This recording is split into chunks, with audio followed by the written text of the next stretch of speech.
For 300 years, the Pacific Northwest has been silent, but deep underwater, pressure is building. When it releases, it won't just shake the ground, it will erase the coastline. The Cascadia Subduction Zone runs for 1,000 kilometers from Canada to California. One oceanic plate is wedging under the continent. It is currently locked, accumulating energy like a spring. Comparison. Hollywood taught us to fear the San Andreas, but that is a strike-slip fault. Cascadia is a subduction zone. It doesn't just slide, it snaps, releasing 30 times more energy. Minute 0. The friction fails. The locked zone unzips at supersonic speed. The continent snaps back 40 feet to the west, releasing a magnitude 9.0 mega-earthquake. In Seattle, the shaking doesn't stop after 30 seconds like a normal quake. It continues for 5 terrifying minutes. The ground rolls like the ocean, causing motion sickness on land. Liquefaction begins. The sandy soil turns into quicksand. Heavy infrastructure loses its foundation.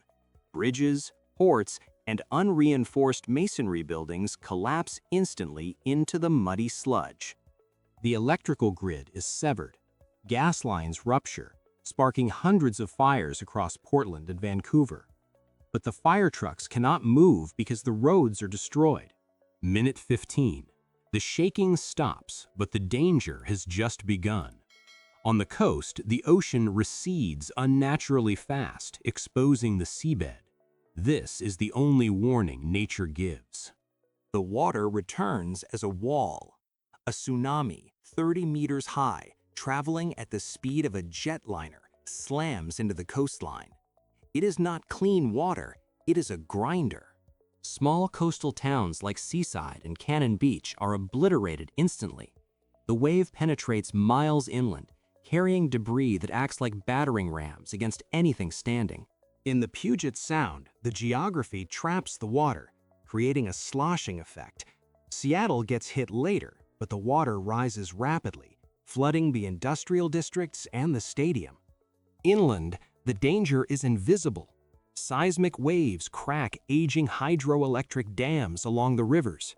Engineers have minutes to open spillways before catastrophic structural failure floods the valleys below. Hour 1. The Pacific Northwest is now an island. All bridges across the Columbia River constitute a total loss. Interstate 5 is severed in hundreds of places. Day 1. The death toll is in the tens of thousands. Survivors are trapped without water, electricity, or sanitation. The big one has sent the region back to the Stone Age. The Pacific floor acts as the nervous system of the internet. Pacific trans fiber optic cables are severed instantly by underwater landslides, cutting off digital communication with Asia. Rescue is impossible.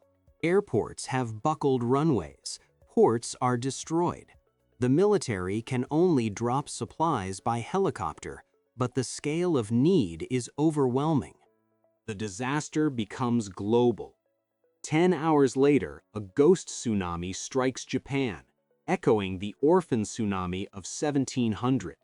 The ocean connects us all in destruction. Week 1. Disease begins to spread. With sewer systems broken, cholera and dysentery outbreaks occur in the refugee camps. Hospitals run out of antibiotics within 48 hours. The terror persists. Magnitude 7 aftershocks strike daily. Already damaged buildings finally collapse.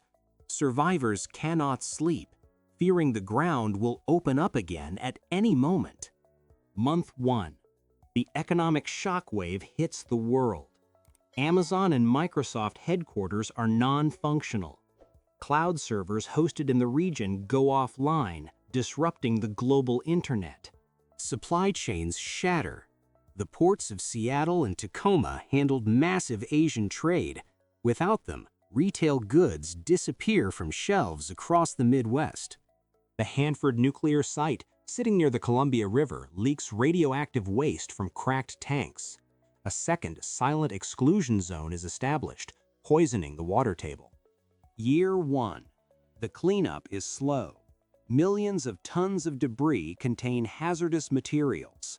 The soil is contaminated with salt water, making agriculture impossible in coastal valleys.